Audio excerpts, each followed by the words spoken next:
ನಮಸ್ಕಾರ ವೀಕ್ಷಕರೇ, ಶೋಭಾ ಚಟ್ನಾಳಿ ಚಾನಲ್ಗೆ ಸ್ವಾಗತ. ಇವತ್ತಿನ ವಿಡಿಯೋದಲ್ಲಿ ಆಲೂಗಡ್ಡೆ ಬೋಂಡನ್ನು ಈಸಿಯಾಗಿ ಹಾಗೆ ಟೇಸ್ಟಿಯಾಗಿ ಹೇಗೆ ಮಾಡೋದಂತ ನಿಮ್ಮ ಜೊತೆ ಶೇರ್ ಮಾಡ್ಕೊಳ್ತಾ ಇದ್ದೀನಿ. ಈ ವಿಡಿಯೋನ ಫುಲ್ಲು ಸ್ಕಿಪ್ ಮಾಡಿದೆ ನೋಡಿ. ನೀವು ಇದೇ ಥರನೇ ತುಂಬ ರುಚಿಯಾಗಿ ಹಾಗೆ ಈಸಿಯಾಗಿ ಮಾಡ್ಕೋಬೋದು. ಅರ್ಧಂಬರ್ಧ ನೋಡೋಕೆ ಹೋಗ್ಬೇಡಿ. ವಿಡಿಯೋನ ಸ್ಕಿಪ್ ಮಾಡಿ ನೋಡೋದ್ರಿಂದ ನಿಮಗೂ ಗೊತ್ತಾಗಲ್ಲ. ಅದಕ್ಕೆ ಪೂರ್ತಿ ವಿಡಿಯೋನ ನೋಡಿ ಆಲೂಗಡ್ಡೆ ಬೋಂಡನ ನೀವು ಒಮ್ಮೆ ಟ್ರೈ ಮಾಡಿ. ಇದು ಆಲೂಗಡ್ಡೆ ಬೋಂಡನ ನಿಮಗೂ ಫೇವ್ರೇಟ್ ಆಗ್ಬೋದು. ಬನ್ನಿ ಹೇಗೆ ಮಾಡೋದಂತ ನೋಡ್ಕೊಂಬರೋಣ. ಇಲ್ಲಿ ನಾನು ಮೊದಲೇ 8 ಆಲೂಗಡ್ಡೆನ ಕುದಿಸಿ ಸಿಪ್ಪೆ ತೆಗೆದು ಇಟ್ಕೊಂಡಿದ್ದೆ. ಅದನ್ನು ಚೆನ್ನಾಗಿ ಮ್ಯಾಶ್ ಮಾಡ್ಕೊಳ್ತಾ ಇದ್ದೀನಿ. ಮ್ಯಾಶ್ ಮಾಡ್ಕೊಂಡು ಇದು ಪಕ್ಕಕ್ಕೆ ಎತ್ತಿಡೋಣ. ಈಗ ನಾನು ಇದಕ್ಕೆ ಮಸಾಲನ ಮಾಡ್ಕೊತಾ ಇದ್ದೀನಿ. ಇದಕ್ಕೆ ಇವಾಗ ಮೆಣಸಿನ್ಕಾಯಿ ಹಾಕಿದ್ದೀನಿ, 8 ಮೆಣಸಿನ್ಕಾಯಿ, ಕರಿಬೇವು ಮತ್ತು ಕೊತ್ತಂಬರಿ ಹಾಗೆ ಶುಂಠಿ ಬೆಳ್ಳುಳ್ಳಿ ಹಾಕ್ತಾಯಿದ್ದೀನಿ. ಸ್ವಲ್ಪ ನೀರಾಕಿ ರುಬ್ಕೊಳ್ಳೋಣ. ನೋಡಿ ರುಬ್ಕೊಂಡು ಆಗಿದೆ. ಇವಾಗ ಇದು ಪಕ್ಕಕ್ಕೆ ಇಡೋಣ. ಇವಾಗ ಇಲ್ಲಿ ಒಂದು ಕಡಾಯಿ ತೊಗೊಂಡಿದ್ದೀನಿ. ಕಡಾಯಿಗೆ 2 ಟೇಬಲ್ ಸ್ಪೂನ್ ಆಗೋಷ್ಟು ಎಣ್ಣೆ ಹಾಕ್ತಾಯಿದ್ದೀನಿ. ಇದಕ್ಕೆ ಅರ್ಧ ಚಮಚ ಸಾಸಿವೆ ಹಾಕಿದ್ದೀನಿ. ಕಡಲೆಬೇಳೆ 1.5 ಟೇಬಲ್ ಸ್ಪೂನ್ ಹಾಕಿದ್ದೀನಿ. ಇವಾಗ ರುಬ್ಕೊಂಡಿರೋಂಥ ಮಸಾಲ ಹಾಕಿದ್ದೀನಿ. ಮಸಾಲ ಹಾಕ್ಕೊಂಡು ಇದು ಹಸಿ ವಾಸನೆ ಹೋಗೋವರೆಗೂ ಫ್ರೈ ಮಾಡ್ಕೊಳ್ಬೇಕು. ಒಂದು 2ರಿಂದ 3 ನಿಮಿಷ ಫ್ರೈ ಮಾಡ್ಕೋಬೇಕು. ನೋಡಿ ಇವಾಗ ಫ್ರೈ ಆಗಿದೆ. ಇವಾಗ ರುಚಿಗೆ ತಕ್ಕಷ್ಟು ಉಪ್ಪು ಹಾಕ್ತಾಯಿದ್ದೀನಿ.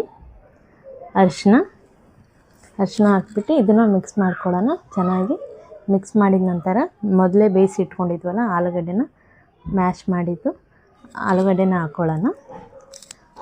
ಈ ಆಲೂಗಡ್ಡೆ ಬೇಯಿಸಿ ಇಟ್ಕೊಂಡ್ರೆ ಒಂದು 10-15 ನಿಮಿಷದಲ್ಲಿ ಆಲೂಗಡ್ಡೆ ಬೋಂಡನ ಮನೆಯಲ್ಲೇ ಮಾಡ್ಕೋಬೋದು.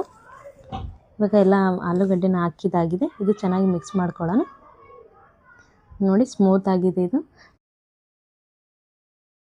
ಇದನ್ನು ಪೂರ್ತಿಯಾಗಿ ತಣ್ಣಗೆ ಆಗಕ್ಕೆ ಬಿಡಬೇಕು. ಒಂದು ಪ್ಲೇಟ್ನಲ್ಲಿ ಹಾಕಿ ಪೂರ್ತಿ ತಣ್ಣಗೆ ಆಗಬೇಕು. ನೋಡಿ ಪ್ಲೇಟ್ನಲ್ಲಿ ಹಾಕಿದ್ದೀನಿ.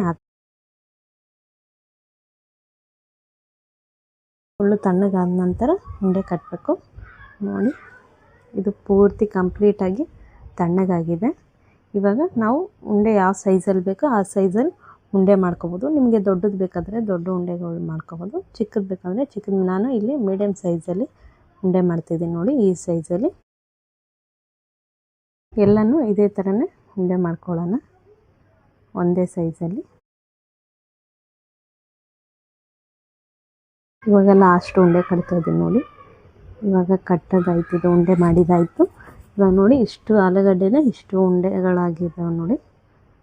ಇಷ್ಟ ಆಗಿದ್ದಾವೆ. ಇವಾಗ ಇದಕ್ಕೆ ಹಿಟ್ಟು ರೆಡಿ ಮಾಡ್ಕೊಳ್ಳೋಣ. ಇದಕ್ಕಿವಾಗ 1.5 ಕಪ್ ಆಗೋಷ್ಟು ಕಡಲೆ ಹಿಟ್ಟನ್ನು ಸೋಸಿ ತೊಗೊಂಡಿದ್ದೀನಿ.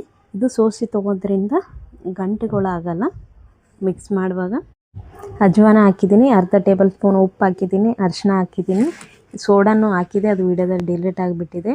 ಅದಕ್ಕೆ ನೀವು ಬೇಕಾದರೆ ಹಾಕ್ಕೊಳ್ಳಿ ಸೋಡಾನ. 2 ಚಿಟಿಕೆಗಷ್ಟು ಸೋಡಾ ಹಾಕಿದೆ. ನೀರು ಸ್ವಲ್ಪನೇ ನೋಡಿಕೊಂಡು ಹಾಕ್ತಾಯಿದ್ದೀನಿ.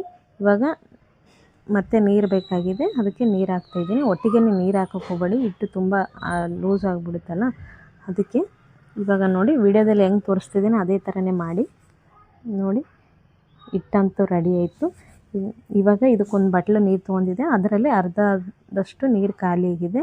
ಇವಾಗ ಹಿಟ್ಟು ರೆಡಿ ಮಾಡ್ಕೊಂಡಿದ್ವಲ್ಲ ಅದಕ್ಕೆ ಉಂಡೆಗಳನ್ನು ಹಾಕ್ಬಿಟ್ಟು ಎಲ್ಲ ಒಂದು 5 ಉಂಡೆ ಹಾಕ್ತಾಯಿದ್ದೀನಿ.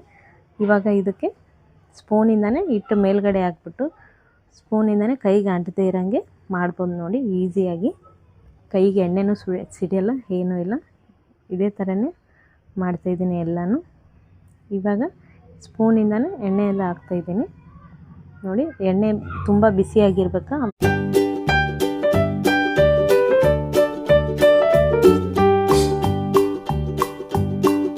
ಇವಾಗ ನೋಡಿ ಇದು ಚೆನ್ನಾಗಿ ಫ್ರೈ ಮಾಡ್ಕೊತಾ ಇದ್ದೀನಿ. ಮೊದಲಿಗೆ ನಾನು ಒಂದು ಹಾಕ್ಬಿಟ್ಟು ಫ್ರೈ ಮಾಡ್ಕೊತಾ ಇದ್ದೀನಿ. ಆಮೇಲೆ ಇವಾಗ ನೋಡಿ ಇದು ಫ್ರೈ ಆಗಿದೆ.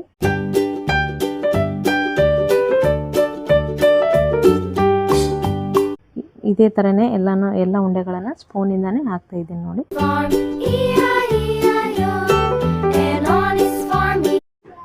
ಸ್ಪೂನಿಂದ ಹಾಕೋದ್ರಿಂದ ಎಣ್ಣೆ ಕೈಗೂ ಸಿಡಿಯಲ್ಲ, ಅದಕ್ಕೆ ನಾನು ಸ್ಪೂನಿಂದ ಹಾಕ್ತಾ ಇದ್ದೀನಿ.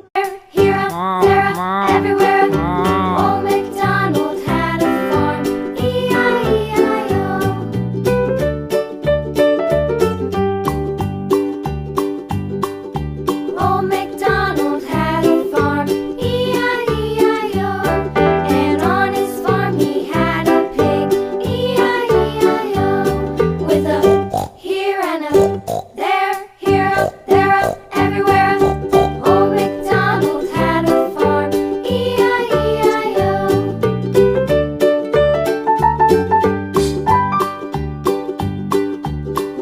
ಆಲೂಗಡ್ಡೆ ಬೋಂಡ ಅಂತೂ ರೆಡಿ ಆಯಿತು ನೋಡಿ. ಅದರಲ್ಲಿ ಮೆಣಸಿನ್ಕಾಯಿ ಎಣ್ಣೆಯಲ್ಲಿ ಫ್ರೈ ಮಾಡ್ಕೊಂಡು ಹಾಕಿದ್ದೆ ನೋಡಿ. ಬೋಂಡನ ಎಷ್ಟು ಚೆನ್ನಾಗಿ ಬಂದಿದೆ ನೋಡಿ.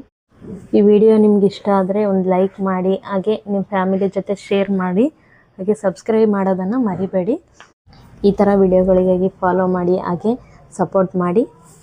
ಮುಂದಿನ ವಿಡಿಯೋದಲ್ಲಿ ಸಿಗೋಣ. ಅಲ್ಲಿವರೆಗೂ ಟಾಟಾ, ಬಾಯ್ ಬಾಯ್.